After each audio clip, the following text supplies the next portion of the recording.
영국 매체 기브미 스포츠에서 네. 한국 축구 사상 가장 위대한 선수 10명 요 랭킹을 매겨가지고 발표를 했습니다. 여기 머리 위에 보이시죠? 여러분 공감하시는지 의견을 좀 주시면 좋을 것 같고 1, 2, 3위는 손차방이고요. 4위 김민재, 5위 이영표, 6위 홍명보, 7위 기성용, 8위 황선홍, 9위 이동국, 10위 설기현. 네. 자, 그래서 저희도 한번 꼽아봤습니다. 각자 생각하는 네. 대한민국 축구 역대 탑10 누구냐. 이게 아무래도 이 나이의 영향을 받을 수밖에 없는 것 같아요. 아주 예전 분들은 아무래도 판단이 우리가 쉽지 않은 면이 좀 있고, 그런데 각자 어떤 생각을 갖고 있는지 하나씩 살펴보도록 하겠습니다. 자, 먼저 서정 기자가 꼽은 대한민국 역대 가장 위대한 선수 10위 보겠습니다. 이동국 선수가 선정이 됐고요. 기브미 스포츠보다는 한 단계 아래. 네, 저도 이동국 선수 선정을 했습니다. 형우 형이 너 달라고 하길래 줬는데. 저 미리 만들어놨어요. 네, 한 너댓 개 비슷합니다. 네. 자, 이동국 선수가 여기 들어간 건 아무래도 저는 이제 A 대표팀에서의 기록도 역대급 랭킹에 들어가는 선수지만 무엇보다 K리그에서 K리그하고 아시아 무대 기준에서는 그쵸. AF 챔피언스 리그나 어릴 적에는 이 대표팀에서도 아시아의 성과를 좀 냈었고 나이 들어서는 이제 ACL 그리고 K리그에서 엄청난 성과를 냈었기 때문에 저는 뭐 탑10에 들어갈 수 있는 자격이 있다라고 보고요. 네. 기브미 스포츠가 뭐 이동국 선수하고 친해가지고 저 9위에 두지는 않았을 거라고 생각을 하고요. 근데 그렇죠. 이제 저는 다만 조금 다른 앞쪽에 배치가 되다 보니까 오히려 기브미 스포츠보다 한 단계 내려왔습니다. 자, 9위도 똑같습니다. 뭐요 이거? 네. 자, 황선홍 현 대전 하나시티즌 감독입니다. 저는 제가 몇 번 말씀드렸습니다만 제가 가장 좋아했던 그 스트라이커가 저는 황선홍 선수였어요. 정말 척박했던 90년대 한국 축구 최전방을 외롭게 지켜줬던 아시아 최고의 스트라이커였고 그리고 2002 월드컵 때 정말 또 멋있게 방점을 찍었기 때문에 저는 뭐 이 정도 순위 들어갈 수 있다고 봅니다. 네. 저는 황선홍 선수가 정말 한참 좋았을 때 유럽 무대에서 좌절하지 않고 뭔가 그때 분데스리가에서 도전을 이어갈 수 있었더라면은 어땠을까 하는 그런 아쉬움도 드는데 그거 상관없이 워낙 그 90년대의 임팩트가 강했고 아시아 무대에서는 저 시절에 A 대표팀에서 독보적이었었죠. 네, 그렇죠. 자, 8위 보겠습니다. 이번엔 저 먼저 볼게요. 8위 저는 최순호 현 수원 단장이시죠. 서우정 기자는 홍명보 현 국가대표팀 감독을 뽑았습니다. 저는 사실은 그 90년대 이전 멤버분들에 대한 평가 부분이 좀 애매하긴 해요. 저는 그 시절 80년대, 70년대 한국 축구에 대한 역사 자체의 기록이 약간 암흑 시대 같이 좀 덜 된 부분이 있다 보니까 저는 이제 최순호 지금 단장이나 조광래 사장이나 이런 뭐 허정무 전 이사장이나 이런 분들에 대한 생각을 미처 하지는 못했는데 그렇습니다. 저는 앞에 좀 다른 선수들이 배치되다 보니까 홍명보 감독을 8위에 뒀습니다. 네, 최순호 단장이 현역 시절에 일단 지금도 이번 경기 영상 보시면은요 호리호리하고 좀 키가 크고 이런 체형인데 굉장히 기술적으로 축구를 하고 또 동세대 선수들에게도 인정을 받는 지능적인 플레이어였고 리더십도 갖추고 있는 선수였고요. 그리고 뭐 전설처럼 떠도는 얘기가 있죠. 뭐 이탈리아 유벤투스가 뭐 10년 동안 영입을 하려고 했다. 청소년 월드컵 때 양을 보여줬고 그 뒤로 굉장히 아시아를 호령을 하면서 그때 뭐 월드컵 본선 나가는 과정 나가서도 상당히 좋은 경기력을 보여줬고요. 86년 멕시코 월드컵, 뭐 90년 이탈리아 월드컵 이런 대회들에서 저는 충분히 탑10에 언급이 반드시 필요한 분이 아닌가. 피지컬과 기술을 모두 갖췄던. 그렇습니다. 그리고 7위 보겠습니다. 저는 김민재 선수, 소정 기자는 이영표 선수를 선정을 했습니다. 저는 김민재 선수가 이제 나폴리로 이탈리아 리그 우승, 요거는 정말 엄청난 업적이지만 앞으로 이룰 게 더 많기 때문에 일단 순위를 좀 매겨놨고요. 저는 김민재 선수 같은 경우 더 위에 있습니다. 더 위에 있고 저는 다른 좀 유럽파 그러니까 이영표 KBS 해설위원 같은 경우에는 그 PSV하고 토트넘으로 이어지는 시대의 임팩트가 워낙 좋았는데 그걸 조금 더 유럽에서 장기화 이어가지 못했다는 그런 아쉬움이 조금 들기는 해서 풀백이라는 포지션에 대한 풀백이라는 포지션이 아무래도 다른 포지션보다는 조금 또 스포트라이트가 적다 보니까 제가 약간 좀 7위까지 내려온 것 같습니다. 2002부터 2004까지의 풀백 임팩트로는 송종국 선수를 따라올 자가 없지만 너무 짧았고 이영표 선수가 정말 긴 시간 꾸준히 성과를 내면서 독적을 깊게 남겼기 때문에 충분히 언급될 수 있는 선수라고 생각을 합니다. 네. 다음 6위 보겠습니다. 서우정 기자는 이청용 선수를 꼽았고요. 저는 기성용 선수. 공교롭게 또 이제 또 절친 두 명이 선정이 됐습니다. 이청용 선수 6위. 저는 뭐 기분미 스포츠에서 선정하지는 않았지만은 이청용 선수가 갖고 있었던 능력, 재능 그리고 그 22살의 나이에 남아공 월드컵에서 그 엄청난 임팩트. 그때 뭐 대표팀에서 가장 또 영향력이 큰 선수였었고 그런 뭐 여러 가지 복합적인 물론 이게 볼튼 시절에 그 정강이뼈를 크게 다치는 그 부상이 아니었다면 더 잘했을 선수라고 믿고 있는데 그렇죠. 그래서 기분미 스포츠에서 제외된 부분에 대해서는 약간 이견이 있어서 이청용 선수 6위에 뒀습니다. 아무래도 소속팀이 볼튼이어서 더 현지에서는 주목을 덜 받은 부분이 있지 않나. 근데 또 레딩 소속 설기현 선수는 또 포함이 되어 있네요. 그러고 보니까.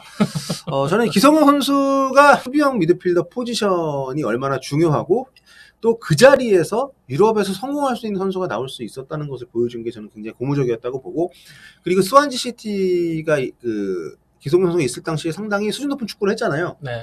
그러면서 골도 굉장히 많이 넣고 프리미어리그에서 한국인 중앙 미드필더가 어디까지 갈 수 있는지를 보여줬다는 점에서 상당히 인상적인 성과를 보여줬기 때문에 전 상징성이 있어서 높은 순위를 줬습니다. 자, 그리고 5위 안정환 저는 선수를 꼽았고요. 서호정 기자는 기성용 선수를 꼽았습니다. 저보다 한 계단 높게 주셨네요.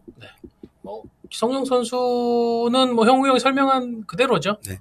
인식 대전환 그리고 중앙 미드필더에 있는 선수가 우리가 그 전에는 어떤 활동량이라든가 수비적인 밸런스라든가 헌신 이런 거였다면 기성용 선수는 기술과 공격적인 부분으로도 충분히 유럽에서 먹힌다는 걸 보여줬기 때문에 저는 좀 5위 정도까지 올렸습니다. 자, 안정환 선수에 대해서는 뭐 없습니다. 특히 2002 월드컵 대한민국의 성과를 유럽에서는 굉장히 많이 폄하를 하기 때문에 뭐 약간 진기록 정도로 보는 거지 이거를 대단히 인정을 안 해주는 분위기가 있습니다. 그런 것 때문에 약간 반발심에 좀 순위를 잘 준 것도 있는데 뭐 7에서 준 거 아니고요. 저는 2002 월드컵 하나만으로도 그리고 그 대회에서 안정환이라는 인물이 보여줬던 어떤 경기력과 중요했던 그 어떤 활약상 요게 저는 한국 축구 역사에서는 굉장히 좀 시간이 지나면서 우리가 또 요분이 이제 예능인 활동을 해서 더 그런 걸 수도 있는데 약간 좀 우리가 간과하는 경향이 있는 것 같아서 다시 한번 좀 환기시킬 필요가 있지 않나 라는 생각이 들어서 이렇게 했고요. 그리고 그 전까지 한국인 공격수들이라고 하면 저 아래에도 있고 앞으로 나올 선수도 있지만 약간 그 전형적인 그런 느낌이 있었어요. 많이 뛰고 아니면 빠르고 뭐 요런 유형의 선수들이 주였다면 안정환 선수는 그 카테고리 들어가질 않으면서 상당히 기술적이고 또 클러치 능력. 안정환 선수가 A매치 골이 그렇게 많지가 않습니다. 근데 강팀들 상대를 많이 넣었어요. 그런 빅게임 이터의 느낌을 또 주는 그런 또 특성이 있었기 때문에 이런 좀 이질적인 존재가 한국 축구 역사에 굉장히 기여를 했다는 점에서 저는 좀 언급을 꼭 하고 싶었습니다. 자, 그리고 4위인데 요거 댓글에 벌써 서영 오피셜 뭐 김민철 홍명보가 있다 이렇게 자꾸 이렇게 몰아가지 마시고요. 이거 여러분이 랭킹 매기는 건요 그냥 개인 취향입니다. 각자의 주관적인 생각이니까요. 자, 김민재 4위. 저는 뭐 홍명보 감독 본인이 겸양일지 모르겠지만은 김민재가 나를 넘었다고 인정을 했기 때문에 저는 물론 김민재가 앞으로 더 증명해야 될 게 많지만 저는 할 거라고 봅니다. 김민재는 할 거라고 보고 그리고 그 바이에른 뮌헨으로 가면서 기록한 엄청난 이적료도 이 선수에 대한 인정이라고 보고 전체적으로 그래서 저는 4위에 김민재 선수를 홍명보 수비수 센터백으로 홍명보다 더 높은 위치에다 뒀습니다. 그 댓글 보니까 우리가 이훈지 선수를 아무도 포함 안 시켰네. 저는 고민을 했는데 문재영님 양해를 그렇다고 또 좀 빼면 또 누가 또 빠졌다고 뭐라고 할 것 같고 그래가지고 여러분 모든 랭킹 쇼는요 재미로 보는 겁니다. 저는 문재영님 11위입니다. 너무 심각하게 베스트 11에 이훈재 넣습니다. 홍명보 선수로서의 홍명보가 갖고 있는 전 위상과 성과에 대해서는 저는 높게 평가를 할 필요가 있다고 생각하고, 그게 뭐 최근에 어떤 여론과 좀 사마띠 아니하기 때문에 비판을 받을 수 있는 소지가 있다라는 생각은 듭니다만, 일단 수비수로서 우리가 저렇게 세계 무대에서도 통하는 수비수를 특히 센터백, 뭐 리베로라는 포지션으로 우리가 분류를 하는 선수였지만, 그리고 월드컵 본선에서도 뭐 골도 골이지만 중요한 상황에서 공기를 바꿔주는 역할을 굉장히 잘 해줬기 때문에 그 우리가 개별 포지션으로는 월드컵 본선에서 만나는 많은 팀들에게 거의 대부분 밀렸지만 홍명보 포지션만큼은 그렇지 않았다는 그 평가를 받을 만큼의 기여도를 보여줬었고요. 그리고 굉장히 긴 시간 동안 대표팀에서 한결같은 성과를 내왔던 인물이고, 2002 월드컵 때도 저는 그 히딩크 감독이 홍명보 선수를 그렇게 잘 쓰지 않았다면 우리가 그렇게 높게 못 올라갔을 거라고 생각을 하거든요. 결국 우리가 수비빨로 올라간 거잖아요. 2002 월드컵을 현장에서 취재한 여기 형의 지금 수비가 너무 잘 갖춰져 있었기 때문에 최진철, 김태형을 양수 겸장을 하고 냈던 성과였고, 그 중심에서 홍명보라는 인물의 그 존재감은 상당히 컸기 때문에 그거는 저는 이 역대 한국 축구사를 언급을 할 때 빼놓을 수 없다라고 생각을 했습니다. 네. 자, 그리고 1, 2, 3위는 이거는 그냥 풀게요. 예. 똑같네. 선차방입니다. 네. 뭐 생각이 다르신 분들도 계시겠지만 저는 1, 2위는 좀 고민했습니다. 네. 그렇죠. 손흥민 선수가 항상 그게 문제인 것 같아요. 팀의 대외적인 성과 부분에 대한 것들. 예, 결국은 차범근 그 감독은 우에파컵을 네. 그것도 당시에 분데스리가 중위권 팀인 프랑크푸르트를 중위권이라고 하면 안 되나? 그 당시에는 프랑크푸르트는 센 팀이었고 레버쿠젠을 그렇죠. 데리고 간 거는 정말 놀라운 업적이었고, 유에파컵을 우승을 2번 했으니까 다른 팀 소속으로. 그리고 어쨌든 또 박지성 선수도 굉장히 큰 우승들을 많이 가져갔는데, 그렇죠. 그러니까, 그래도 저는 손흥민은 그거를 아득히 넘어서는 뭔가의 개인의 업적을 이제 달성한 게 아닌가. 그렇죠. 뭐 트로피에 나오는데, 그러니까 그거를 개인 평가에 많이 반영을 하느냐 아니냐는 각자의 취향이니까. 네, 저희는 일단 아무래도 그 개인 퍼포먼스에 대한 걸 높게 평가를 확실히 했다고 볼 수 있을 것 같고. 저는 한 3년 전까지만 해도 손흥민은 차범근, 박지성에 아직 미치지 못했다라고 생각했는데, 그 3년 사이에는 이제 생각이 다 바뀐 것 같아요. 지금은 그렇죠. 지금 현재 뭐 은퇴하고 나면 또 모르겠지만 현재 상황에서 손흥민 선수는 뭐 세계적으로 손흥민이 월클이 아니라고 얘기하는 사람을 찾기가 힘든 경지에 올라섰기 때문에, 그리고 이런 어떤 그 시차를 두고 하는 랭킹 쇼에서는 옛날 분들이 아주 좀 부스트를 받거나 아주 좀 불리하거나 이런 경향들이 좀 있긴 있는 것 같아요. 근데 저는 차범근 선수의 놀라운 점은 여전히 그 대한민국 축구에서 이제 뭐 출전, 골 정말 역대급 기록을 갖고 계시지만 그 분데스리가 진출하고 나서 28살에 27이었나? 27이었나? 네. 정말 그 긴 시간 동안 대표팀이 아예 안 왔어요. 근데 그때도 만약에 요즘처럼 뭐 비행기가 빠르고 또 차출이 그 의무조항이 있고 했다면은 정말 200경기 채우지 않았을까? A매치? 네. 아무튼 그런 어떤 시대를 살면서 유럽이라는 무대, 그 당시에 분데스리가는 외국인 선수 보유 한도가 2명이었습니다.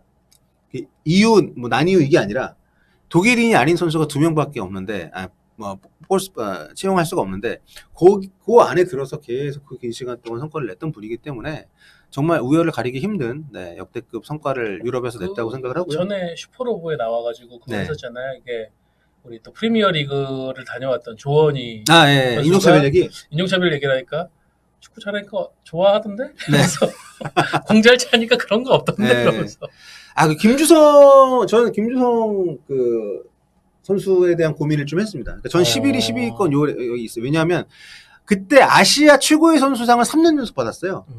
네, 뭐 아시아 최고 선수상의 권위가 좀 팬들 사이에서 높진 않지만 그 당시에 한국 축구에서 가장 화려한 축구를 구사를 했던 분이고, 독일에 가서는 이제 보홈에서 그렇게 성과를 많이 내진 못했습니다만 충분히 저는 이 탑10 언급을 할 때 거론될 수 있는 분이 아닌가 생각이 듭니다. 네. 순위가 공개되니까는 홍명보, 황선우 두 감독님이 안 봤으면 좋겠네요, 이거. 형은 뭘 쫄아! 형이 푹 올려가지고. 뭐 제가 높게 이렇게 한 거죠. 근데 뭐 김민재 선수한테 저는 그렇게 했다 좀 미안한 거지. 뭐 어쩔 수 없는 겁니다. 이 생존 인물에 대한 이런 평가는 그렇기 때문에 좀 어려운 면이 있다는 거 여러분 이해를 해주시면 좋을 것 같고, 아무튼 이 랭킹은 뭐 시시각각 앞으로 계속해서 바뀔 거니까요. 여러분도 자기만의 랭킹을 만들어서 축구를 즐기시는 또 하나의 재미로 삼으셨으면 좋겠습니다. 설기현 선수한테 미안합니다.